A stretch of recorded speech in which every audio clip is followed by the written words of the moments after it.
During American involvement in the Vietnam War, 57,000 men lost their lives. Over 100,000 wounded were rescued.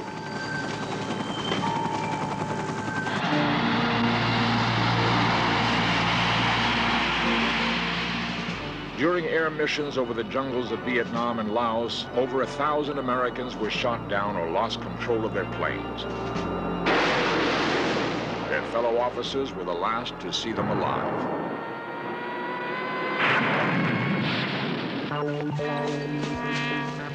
What happened to our servicemen who went down behind enemy lines? Men who were known to be alive on the ground. Could new evidence mean that Americans are still alive in the jungles of Indochina?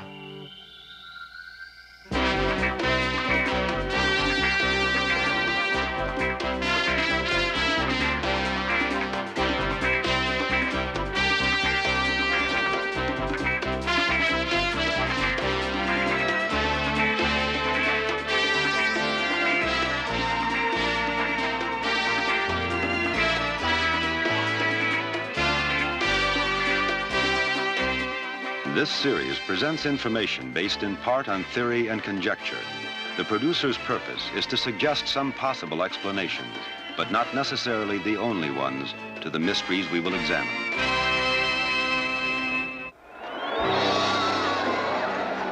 Spring 1973, Operation Homecoming. American servicemen were coming home.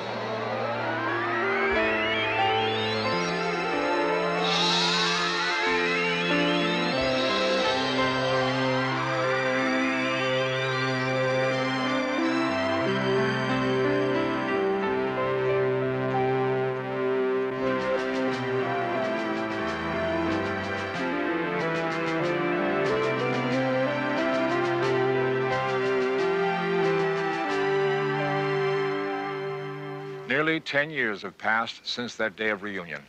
Today, the families of 2,500 men who didn't come home wonder what has become of them. Over 100 of those men were confirmed POWs at the war's end, and 1,300 were listed as missing in action. Bat Masterson was probably best known as a funny man, a kidder, a guy with a great sense of humor. He married Fran in the spring of 1968, and he headed off to war. 6 months later, while flying in formation over Laos, the pilot of another plane heard Bat's message of trouble. He was experiencing vertigo. He was bailing out. The years have not dimmed the memory of that day for Fran and her daughter, Sherry. All that day I had a very uneasy feeling, and I couldn't, my throat was like it was closing or something. I just felt very, very strange. And I was thinking of Bat all the time, and I felt like something had happened to him, but I wasn't sure. And the next day, it was about 11 o'clock on October the 14th, which in retrospect was the day after he had gone down. There was a knock at the door, and I opened the door, and there were 2 Air Force men at the door. And I knew something had happened to him, and I closed the door in their face. And one of them had gotten their foot in the door, and he was saying, "Mrs. Masterson," and I'm screaming at him to go away, go away. I didn't know what they were telling me. They said that, you know, your husband is missing in action, and I figured he was dead. I didn't know what missing in action really meant.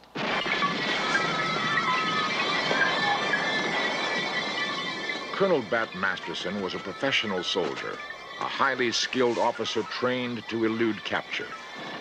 He and his fellow Air Force officers were prepared to do whatever became necessary to survive in the jungles and make their way to safety. Whatever happened in those hours or days in the jungle may never be known. Did Bat Masterson disappear? Was he captured? Or were he and the other 1,300 MIAs simply forgotten in the excitement of the war's end? Paris, 1973. Vietnam peace talks show progress. On January 27th, Secretary of State Henry Kissinger brings an official end to American involvement in Vietnam. The years of bloodshed end with a handshake. peace is declared. And tonight, the day we have all worked and prayed for has finally come. For the first time in 12 years, no American military forces are in Vietnam. All of our American POWs are on their way home.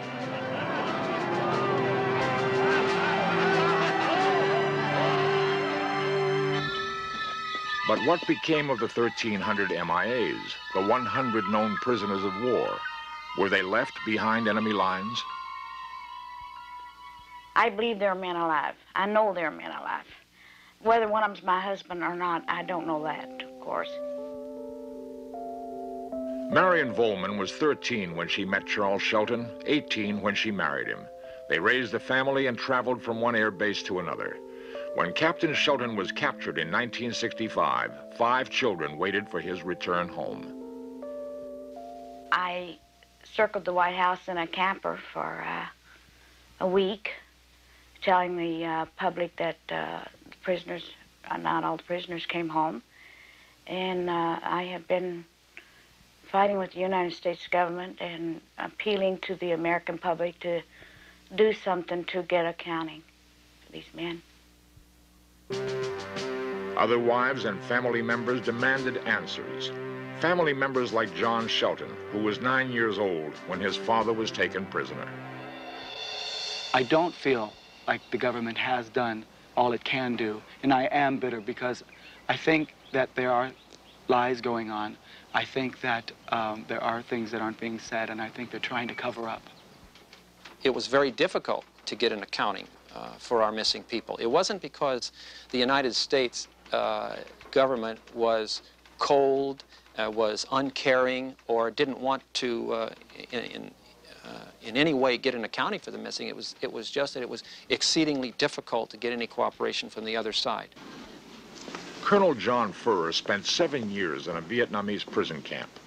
Today, he's the principal advisor for the Office of POW MIA Affairs. From my viewpoint, it's a frustrating situation that demands positiveness and a degree of optimism that one of these days we'll get cooperation from the Vietnamese to account for our missing. Today, all but 13 of the 1,300 MIAs have been reclassified as presumed dead. Where is Captain Charles E. Shelton, who remains the last officially recognized prisoner of war?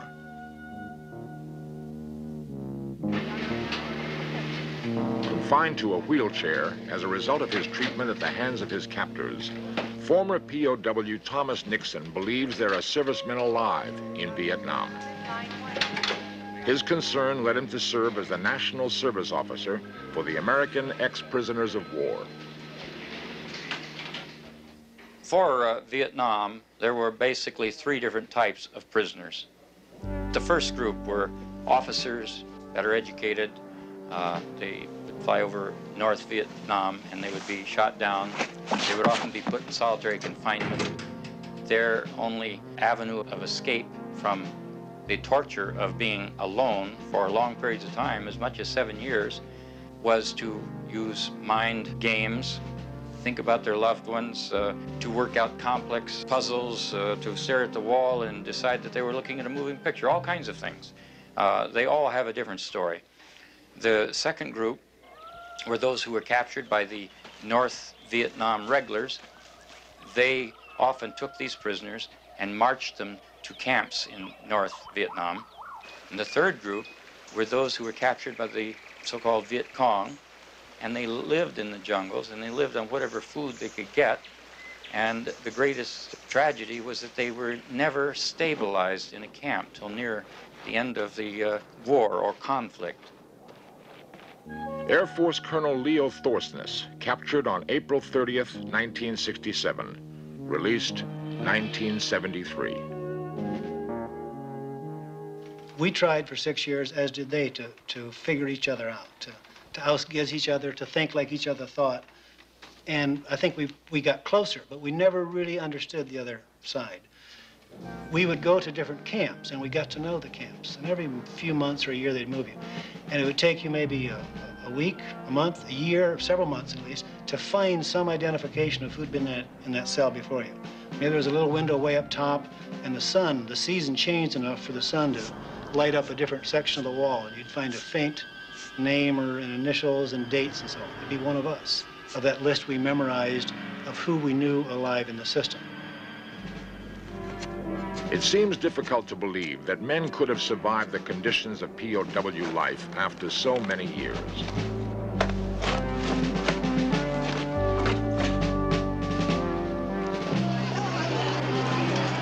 With the post-war flight of Vietnamese refugees came disturbing stories.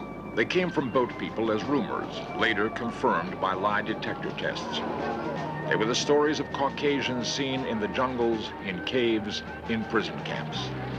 Live sighting reports of Americans held in Southeast Asia number over 1,000.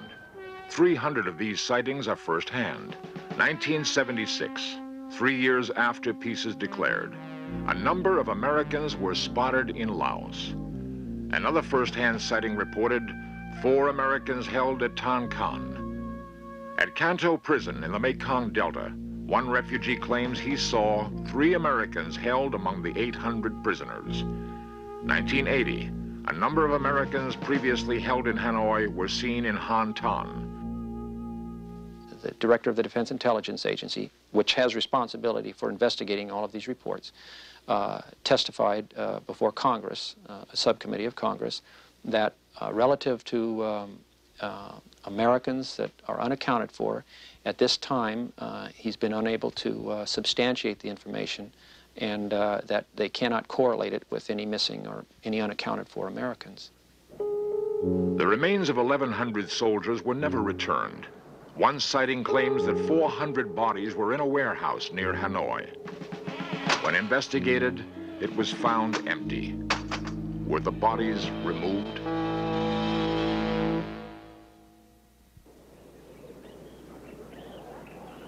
Vietnam, nearly 10 years after the war's end.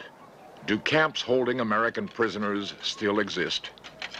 Are they the places of squalor and brutality described during the war? The question is why? Why hold Americans captive today? Ann Griffiths, Executive Director of the National League of Families, has some answers. Well, they've made it pretty clear that they want several things from our government. They would like very much to have normalized relations with our government, which would also then result in lifting of the trade embargo, which would improve their economic situation measurably, would allow greater distribution of humanitarian assistance to people in Vietnam. They would also like for the United States to intercede with the People's Republic of China to help ward off what they perceive as a continuing and ongoing threat from the Chinese, and which has evidenced itself over and over since 1979. Prisoners could still be there because they are labor. Feeding them is no great problem because they feed them just enough to keep them alive to do the work. And so they are suffering from malnutrition. Doesn't make that much difference. They're not getting medical care. They're just being worked. The Defense Department remains skeptical, and if the reports are true, rescue seems impossible. When you deal with other countries, you're talking about sovereign nations, and the State Department, of course, can address this much better than I can, but you just can't crank up and go into somebody else's backyard. It's just not done. 1978. One man claims the government asked him to look into the matter. Bo Greitz, a highly decorated Special Forces commander. When this thing first came up, I was as shocked as anyone could have been. I had assumed that in 1973, with the Accords, all the prisoners were returned. That's what the president said. I bought it. I was satisfied with it. I didn't put this bracelet on. And when I was directed to look into this matter, I was shocked to find that, in fact, our servicemen are still there. Those servicemen have kept the faith in this country, in God, and I hope in the Special Forces, because we're going to be the ones to liberate them when the time comes. A rescue operation was devised. 13 former Green Berets were assembled at a camp in Florida. Training began. These people left their way of life. They dropped their job instantly. They left their wives, their families, their occupation. They left it on a phone call from me that said, "We have information about American prisoners, and I'd like for you to be a part of a rescue operation." Now the big problem. If they're alive, where are they being held? And how are we going to get them out? Maps were scrutinized for the safest possible plan. The men trained around the clock, honing the skills they had used to fight a war 15 years ago. Spring 1980, Operation Velvet Hammer is ready to go. We were into phase 2 when we got word to stand down. The word was simply that the president is excited about this and he's going to do it with government forces. And therefore, we were requested to stand down. Since we are not at any time on the outside of the law with this thing, we deferred to our country, be it right or wrong. Now that I look at it, of course, it was a wrong decision. May 1980, the United States stages its own raid. The plan was to send in Laotian ground forces to confirm the presence of Americans seen in U.S. satellite pictures. The Laotians claimed they found no one. I think what happened to them, intelligence gave them a good package. They just weren't able, with all of their analysts and requirements, to get it together quick enough to respond. Suddenly, they ran out of weather, they ran out of information, and rather than just say, "Hey, we blew it," they're saying, "Look, we did our very best. We've even got 2 Laotian indigenous patrols that say there weren't any Americans there. And so we'll try again next year." But how can you call the ball game off because of rain in Laos when we got prisoners still over there who have kept faith?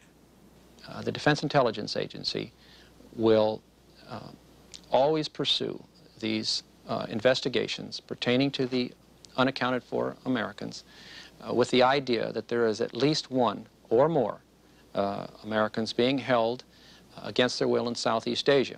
And the reason that they will proceed from this position is that any other attitude, anything less than that, would not give them the incentive or the enthusiasm or the vigor which this important issue commands. Of going back to Washington, D.C. and dealing with the State Department and the Department of Defense and all their classified material that they won't let us see and everything, I don't believe anything they say. October 1968, Bat Masterson disappears, leaving behind the beginning of a new life. Marion Shelton kisses her husband goodbye one morning in 1965.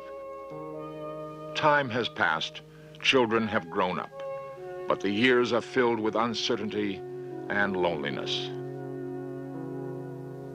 I think all of us who are prisoners, I can only speak for myself for sure, but I think it's typical that I have an ambivalent feeling of wanting to do more to solve this problem, to prove it or not prove it, and if there are some there, to get them home.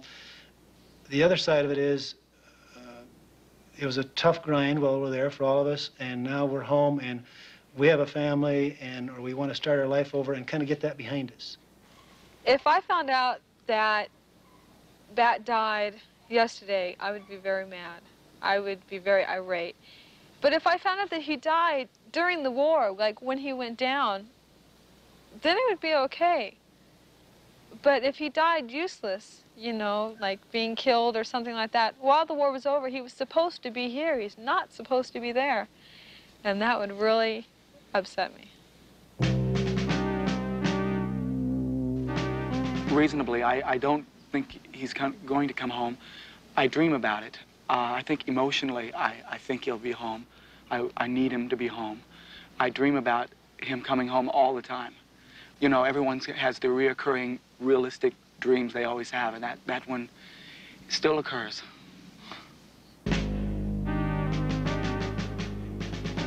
I could take it if my husband was dead, if I knew that he was dead. And of course, I would love for him to be alive. Sometimes when I think of him being alive and coming back, I wonder just what he would think that he'd been abandoned all these years.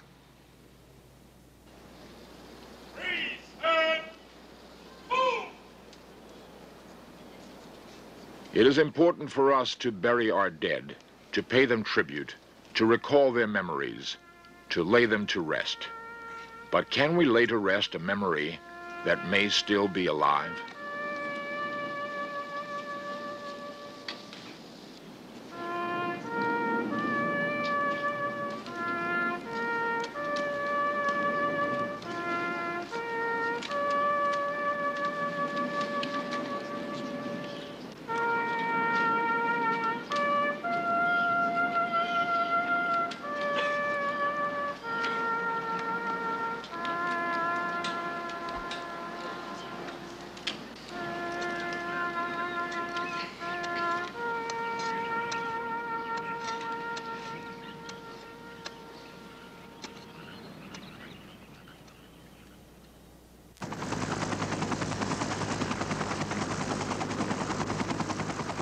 It is the 1980s.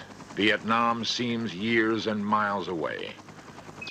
But close to the hearts and minds of their loved ones is the fate of the 2,500 who never came home.